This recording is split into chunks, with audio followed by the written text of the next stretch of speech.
Everyone, Thordan Smash here, and today we are out exploring Colorado, but we're also going to talk about Respawn's new Star Wars game and what it means for potential collaboration with Apex Legends. We're going to go over all of that. We're also going to go ahead and give out a Watson Prestige skin. All you got to do is like, comment, subscribe. You guys know the drill. Without further ado, let's jump into today's topic. Once upon a time, in a live service far, far away, there was actually hope. A new legend named Sparrow rose. Wall-running dreams were crushed for the Skirmisher class, and players everywhere agreed that Revenant's laugh was the most terrifying sound since Jar Jar Binks. And this is the tale of Apex Legends Star Wars and a perfect crossover that, to my annoyance, still doesn't exist but really should. So let's start with the obvious. Apex Legends was once the poster child of Battle Royale brilliance. I will fight any Fortnite fan to the death on that. There was fast-paced movement, smart gunplay, Legends with personality, too much personality in Mirage's case, and the Titanfall DNA that made everyone ask, wait, why don't we have wall running again? When we fast forward to 2025, Apex Legends is in a rough spot. Not game is dead rough, the player base is actually, rising, which is fantastic to see, but definitely EA saying we just lost 40% of our future revenue and we're pretending it's fine rough. Electronic Arts, if you didn't know, recently dropped a financial bombshell. Apex net bookings are expected to decline 40% in the fiscal year 2026, and that's not just, normal bad, that's cancel your Titanfall spin-off bad, and it makes me worried because most other publishers might actually be able to weather the storm, but with EA, I don't know if they're going to continue to hold out hope for Apex Legends and the Respawn studio with this game anymore.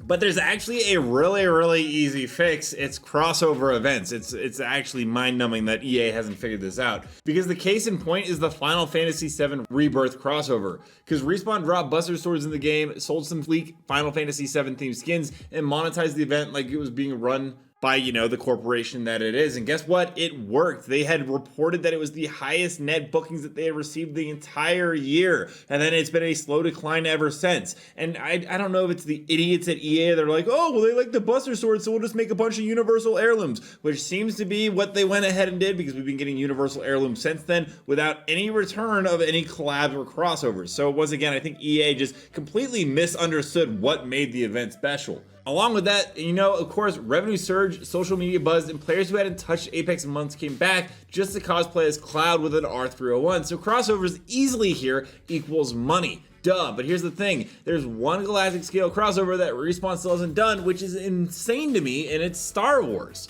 This isn't some pipe dream. Respawn literally makes Star Wars games. Like, is it any more obvious to EA? They gave us Jedi Fallen Order, then Jedi Survivor, and coming soon is a new Star Wars property, Star Wars Zero Company, a turn-based tactical RPG set in the Clone Wars. Imagine basically XCOM meets Order 66. Now, picture this, you're Respawn, you've got Apex Legends bleeding momentum in terms of revenue, and EA even saying, we're gonna lose a ton of money. Then you've got a Star Wars game coming out in 2026, and you've already collaborated with Post Malone, Market Studios, and Final Fantasy, and yet no Star Wars event. Did they forget that in the last 4 years they owned the right? Is someone at EA allergic to lightsabers? They don't have the rights anymore, but they're still making Star Wars games, so a deal is still very much easily done.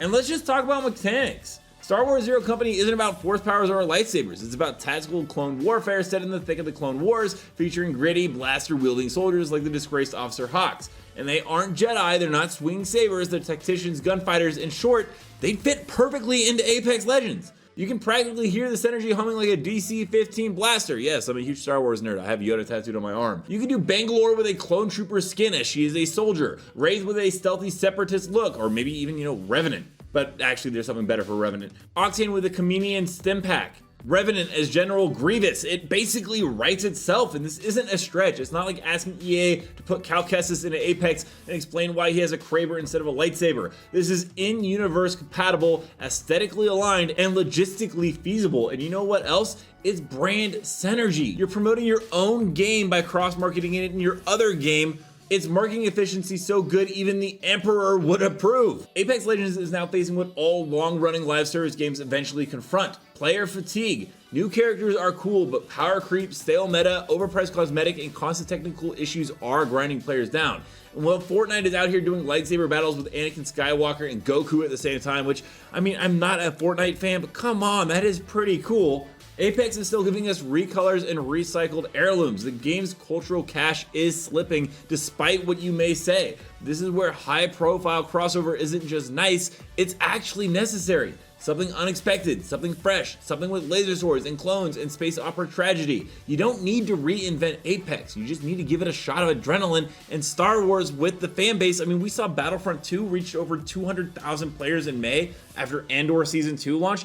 Obviously has the juice to do that. In fact, Fortnite is a good example. If Fortnite recognizes the potential there in the player base it brings in, why is everyone at EA so freaking brain dead? And why hasn't it happened? Is it licensing? Doubtful. EA's been in bed with Star Wars before Palpatine's first chin wrinkle. Is it fear of brand confusion? Please, come on. We got Post Malone in the game, which is fantastic. I love that crossover event. But if you're gonna talk about, two different properties, that is literally about as far away as you can get. Is it just oversight at that point? Maybe, but with Apex faltering, Titanfall canceled again, and Star Wars Zero Company desperately needing pre-launch hype, the timing couldn't literally be better. And honestly, if Respawn is worried about how to execute it, here's a free strategy. Launch a limited time event, add a narrative tie-in from Zero Company, release Clone War themed skins, drop a few lore nuggets about why Bangalore is now a Republic commando, and this is key, don't make the collection event cost $280. That last part though, knowing EA, might be the hardest. Respawn has the tools, the IP, the timing, and the desperate need for player attention. All that's missing is the will.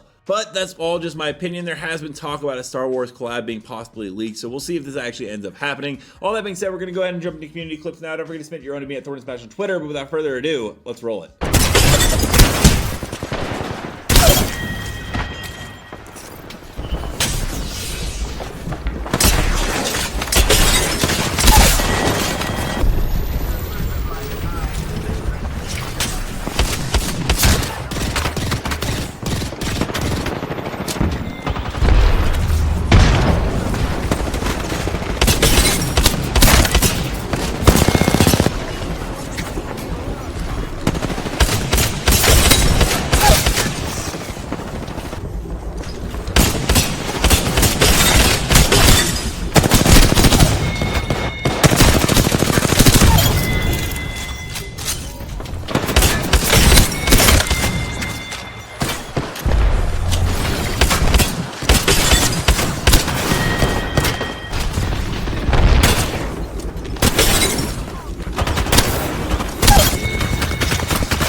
Let me know down below, what are your guys' thoughts on a Star Wars crossover, and do you think it would be a good addition? Also, don't forget to check out this video right here where I cover more news on Apex Legends on the daily, and until next time everyone, keep slaying the aliens.